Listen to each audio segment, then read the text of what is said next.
worldwide. Ayan. So, start na po tayo. So, again, this is Mentor Edith and Mentor Ronnie Gonzalez from Malate, Manila. So, ayan. Dahil tayo po ay merong karamdaman at hindi naman na po tayo bata, so ako po ay nagkaroon ng ectopic pregnancy. So, at the age of 39 years old. Then, ang cause po ng ectopic pregnancy, tumaas po yung ating hypertension. So alam niyo po ba, yung hypertension, malupit yan. Nagbi-BP po ako ng 140/90. Minsan, pag magalit ka pa o may problema kang iniisip, nag-160/90 yan. At doon na po tayo nagkaroon ng mga complication. Nagka-vertigo tayo, migraine, kalaban natin yan, lalo na pag mainit si migraine. And yung isa, yung tension headache, na grabe po talaga masakit sa likod, no? Sa ulo mo, no? Lalakad dyan hanggang sa kalikod-likuran mo. Kaya sabi ko, ano ba ang dapat gawin during pandemic, no? Alam nga namang nandito ka lang sa loob ng kwarto at naghihintay ka na baka makuha ka ng band na puti. Di ba alam niyo po yan yung nangyari sa atin. Nag-isip-isip ako, sabi ko, ano po ba talaga ang reason bakit nangyari itong pandemic na to. Kaya, nag-search po tayo at nakita ko po yung Amazing Pure Organic Barley kay Mentor Richel. Si Mentor Richel po ay kaibigan ko sa mga negosyo din po. And ang kagandahan po, no, ito pong barley na to, nung tinry ko, no, meron tayong high cholesterol, may enlargement of the heart tayo, hyperthyroidism, may thyroid po kasi ako, acid reflux. Itong matindi yung acid reflux, yung gas pain, no? Umiikot po yan sa buong katawan mo hanggang sa likod. Alam ko po nakaka-relate kayo, alam niyo po kung ano po yung gas pain na yan, no? At ito po ay high school pa ako na may gas pain na po talaga. At during menstruation, ito rin yung problema po, no? Kapag ka mayroon kang ganito, hindi ka na makapasok sa work, naka-steady ka na lang sa bahay. So, eto, during pandemic, still calm ako, no? Kasi breathe in, breathe out, no? Nagdadasal ako na sana raos tayo dito sa pandemic na to. Yan. Ano po ba ang nangyari? Nung nag-take tayo ng Amazing Pure Organic, ito na yung nangyari. Nagkaroon tayo ng inflammation, no? Yung ating pag-take ng almost 4 months, no? Yung cholesterol natin from 17.5 na ang normal ay 20, no? Bumaba siya, no? Taking lang ng barley. At yung inflammation na yan, nawala. No? Ang BP natin yan naging 120/80 agad. No, taking barley religiously, talagang religiously tinake ko po talaga siya. Si juice, yan. Then after niyan, no, ito na po. Ito po ako bago ako mag-take ng barley. So grabe po talaga yung tabako, grabe po talaga akong kalaki, no? Hindi ko po talaga mailabos maisip na si barley lang palang makakabigay sa akin ng solusyon. After nyan, pag-take natin ng 4 months, mabilis na nakuha natin yung ating minimithi na hindi lang yung ka-sexiness natin, kundi yung healthiness natin. Then, ito na po yung mga result natin. Nagme-maintain kami, nagpapa-laboratory kami para malaman kung talaga po bang maganda talaga yung result ng barley. To find out, ito po yung body mass index natin, 23 at the age of 57, talaga pong nakuha natin yan, no? Sabi nga dyan, no, yung body mass index mo, pag hindi natanggal yan, mahihirapan ka talaga. Ayan. So, hindi lang yan, no? Aside dun sa aking testimony, yung anak ko na nagreklamo, sabi niya, meron daw yata siyang tumor, no? Kasi that time, pag-init, alam niyo naman, lumalabas sa mga sakit-sakit, no? Meron siyang beke. So, pinainom lang natin siya ng 3 capsule at ang nangyari, kinagabihan, mabuti na siya at hindi na siya nilalagnan. And ito po ang aming apo, 6 months, may sipon, may ubo, at during pandemic po yan, hindi natin pwedeng dalhin sa ospital. So, tinry natin painumin, i-drip namin yung barley. Ayan. At during the time din po, kasi nga mainit, uso ang bulutong sa mga bata.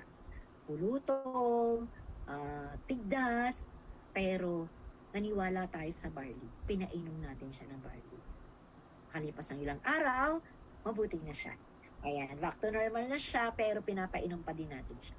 Ayan, i-share ko lang po sa inyo to. Ayan po ang ginagawa ng maglolo. Sa umaga, pupunta yung bata sa amin, iinom silang dalawa ng barley. Ayan. So, gustong-gusto po ng apo ko yan. Ayan. Napaka-healthy po niya. Ngayon po ay 2 years old na siya. Kaya pag nakikita niya yung barley, marunong siyang salita, sabi niya, barley, barley. Ayan no, ito pa ang kinagandahan no, kaya talagang sold out tayo sa barley. Yung pong bayaw ko isang PWD, meron siyang edema, no? Namamaga yung paa niya kasi hindi siya nakakalakad. Dahil lagi lang siya naka-wheelchair. O hindi niya nararamdaman, nagkakaroon na pala ng sugat yung paa niya.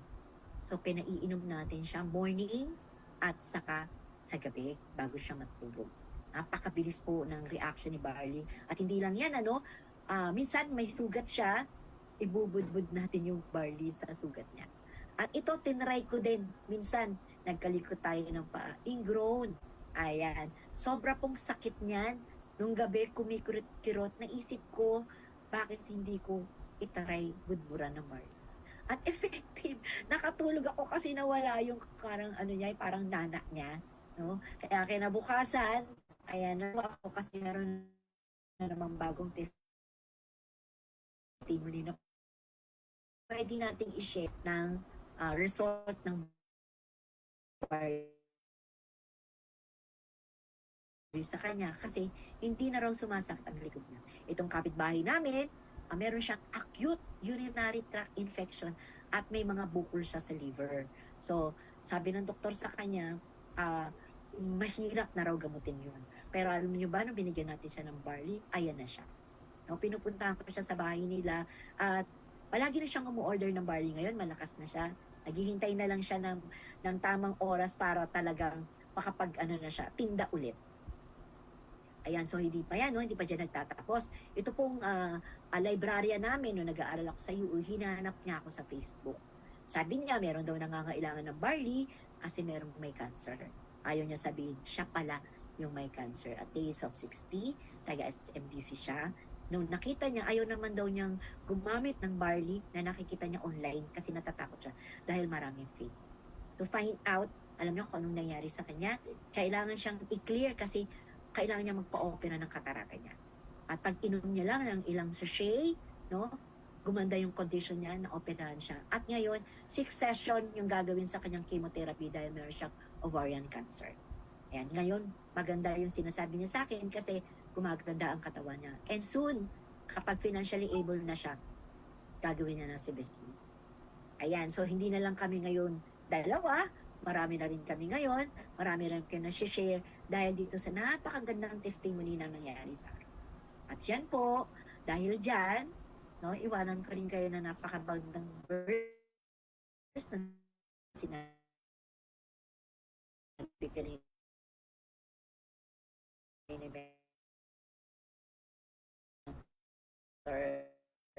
here na is Jeremiah 11. So this is a testimony, one of my direct, also here from Saskatchewan, Canada. So she's using this 3 product, not only her, but also his husband.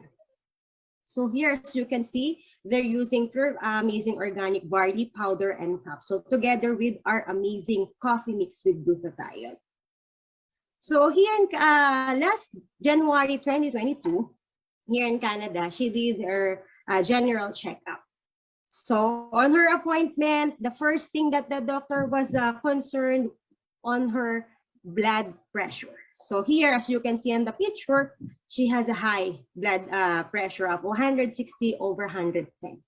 So the first thing that the doctor prescribed her is to buy or to bought blood pressure monitor. So she was advised to monitor her blood pressure every day because she was young, but so we have to work on the blood pressure. That's why the doctor prescribed her blood pressure. Together with her general checkup, she did well also her laboratory. So all her laboratory result, as you can see on the picture, last January 11, she was diagnosed with fatty liver.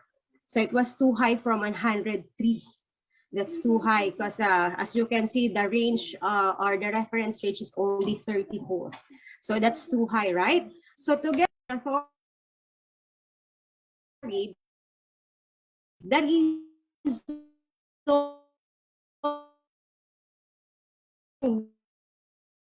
why she has the high pressure here 8.844. In the laboratory, her family of different to take this consecutive that taking a synthetic medicine has a side effect on our body, right? So Mentor Edita decided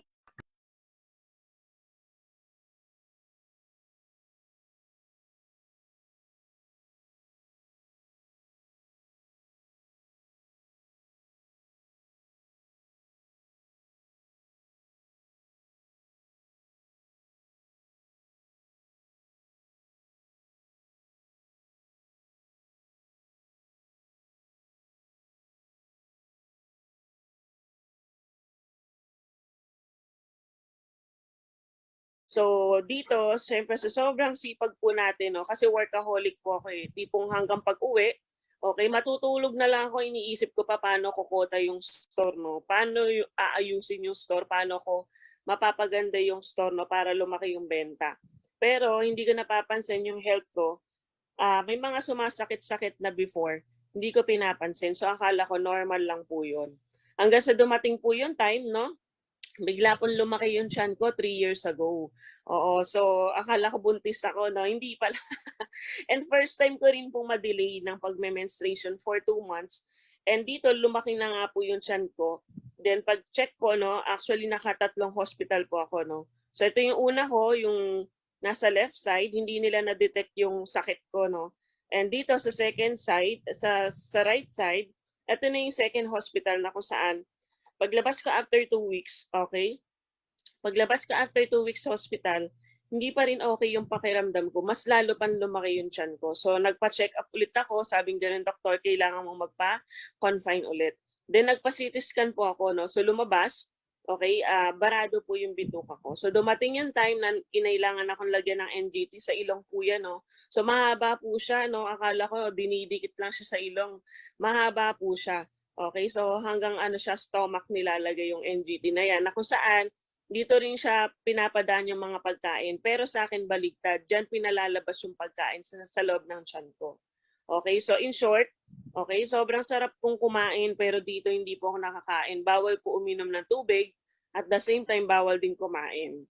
Okay, so almost 1 week na pag-o-observe sa akin, dito yung time na sabi ng doktor kailangan mo na maoperahan. Talagang hindi na talaga gumagana yung bituka mo.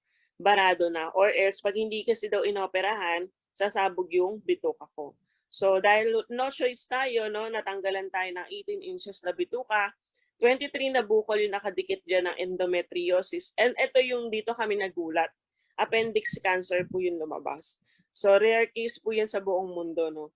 Tapos, tinitingnan ko po yung tiyan ko. Hindi ko alam kung ma-amaze ba ako or mandidiri or ano. Para siyang release ng tren, no? So, parang I think 26 staple wire po yan. Okay, so diyan po, no, diyan ko na-realize, okay, na at the age of 32, sobrang bata po para sa ganyang sakit. Okay, so dito, ang pinakamasaklap po, no, yung wala ka ring savings pambayad ng hospital bill. Umabot po ng almost 600,000 yung bill po namin for 3 weeks. So in short, nagkaroon po kami ng utang sa hospital. So ito po yung naging sakit ko po, no. Ang pinaka main reason kung bakit po ako na hospital is yung sakit ko po na endometriosis, na kung saan bukol po siya sa ovary. Okay, ito po ay sa mga kababaihan lang na sakit. Na pag nagkaroon ka nito ng endometriosis, masakit po yan mag-mens. Okay? Malakas mag-mens at nagdidikit-dikit yung organs. Okay? So kaya kumalat po siya papuntang bituka. So umaabot din po siya hanggang lungs. Then dumating sa time na yung aking endometriosis ay umabot na siya sa stage 4. So para po siyang cancer. Ayan. And ayan po, no, yung itsura ko, talaga ang dami kong tusok-tusok, left and right. Tapos yung likod, no, ayan, nakakatiter. Ayan. And ito po, no, ito po yung pinakamasaklap. Dahil empleyado po tayo, after 3 months, pumayat po ako no from 145 pounds naging 109. So sabi ko dati gusto kong pumayat. So ito pala yung magiging ano na dahilan ng pagpayat ko no. Pag nabawasan ka pala ng bituka, ito pala no, sure na papayat ka talaga. Pero syempre, kung gusto nating pumayat, wag naman sa ganong paraan no. So pero ito no, after 3 months kailangan natin bumalik sa trabaho. So, hindi pa po ako nakaka-recover, pero kinailangan kong bumalik. Kahit sobrang sakit po ng tiyan ko. Okay, sobrang payat na pinipilit ko pong pumasok. Dumating sa time na kailangan kong pumasok, grab ako papunta tsaka pauwi. So, yung sinasahod ko, wala pong natitira. So, dito, nung time po na yan, may iba akong iniinom na food supplement galing USA. Sobrang mahal po niya, umaabot ng 30,000 a month plus yung aking iniinom na food supplement, then parang 15 to 20 capsules a day yung iniinom ko. Okay, so tiniis ko po yun kasi alam ko naman na pag food supplement, hindi naman yan agad-agad nag-e-effect. Pero dumating sa time na mag-1 year na po kasi, hindi pa rin po ako okay. So dito nag-research ako, okay, at dito ko na po na-research yung barley na kung saan maganda nga daw po ito. So nakita ko yung video ni Miss Maritoni Fernandez at yung magnanay na yung anak niya nagkaroon ng leukemia.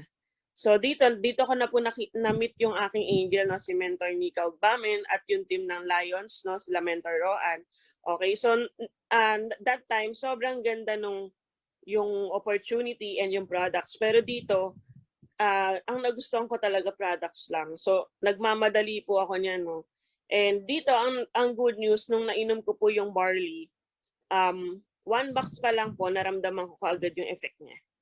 Okay, yun nga lang po, ang problem is, major case po kasi yung sakit ko, no? So, ang nangyari, tinipid ko po yung pag-iinom. So, bumalik po ulit ako ng hospital after 6 months sa PGH naman ako. Same procedure. Okay, so sabi kasi sa akin, dapat po kasi, no, sa mga iinom po ng barley, pag sinabi po ng kausap nyo na 6 sachet yung inuman o 4 sachet yung inuman, yun po yung susundin natin. Okay, so dumating yung time na na-hospital po ulit tayo kasi ang iniinom ko lang 1 sachet. Dapat po pala 6 sachet to 1 box per day. Pero good news po, no, 2 weeks before po ako ma-hospital, nararamdaman ko na ulit yung ganong sign na masakit ulit. So doon pa lang po ako nag 6 sachet to 1 box, no. Dumating sa time na wala na akong kinakain kundi barley lang dahil sobrang sakit na. Hanggang sa hindi ko na kinaya, in 2 weeks time na hospital po ulit tayo. And good news po, no, after 3 to 4 days, lumabas po yung, kasi nangyari po kasi pag barado, hindi ka ulit makakapupo. So ang tendency, mag-bloated ka, okay, and lagyan ka ng NGT. So in short, dapat po that time, in 1 week po sana, pag hindi naging okay, dapat lalagyan ako ng colostomy bag o operahan po ulit. Okay, puputulan po ulit ng bituka. Pero good news po, no, dahil nag-effect, dahil nga sa katigasan ng ulo, late na tayo nag-6 sachet. Pero umepekto po, no, kasi in 3 to 4 days, okay, lumabas po yung mga dumi sa tiyan ko. So in short po, hindi na po natuloy yung operation. Okay, kaya mentors po, no, ayun, kaya kailangan sunod po tayo, no, pag sinabi po ng kausap nyo na 6 sachet, 6 sachet. Pag sinabing 1 box, 1 box, wag na po magtipid. Okay, wag na pong tumulad sa akin. Ayan, so in short, nagastusan na naman po ako. So after po nung inuman po na yan, talagang na ako, tumunod na talaga ako, no, na kailangan maramihan. And dito po, no, bukod dahil sobrang ganda po ng products natin, ginawa ko na rin po siya as negosyo. Kasi marami pong may mga sakit din po, no. So, ito po yung kagandahan po dito sa negosyo natin na ako dating user, okay, ngayon pusher na po, no. And ayun, dahil dito nagkaroon na po tayo ng resulta. So, ayun, thank you so much po, no, sa pag-invite po sa akin dito. Kaya kayo po, no, maganda, inom lang po talaga tayo ng barley kasi sobrang ganda po talaga niya sa health. Pang buong katawan na yung maaayos. Ayan, so thank you so much po, and hindi pa po tayo tapos, no, pakilala ko lang po, no, sa isa sa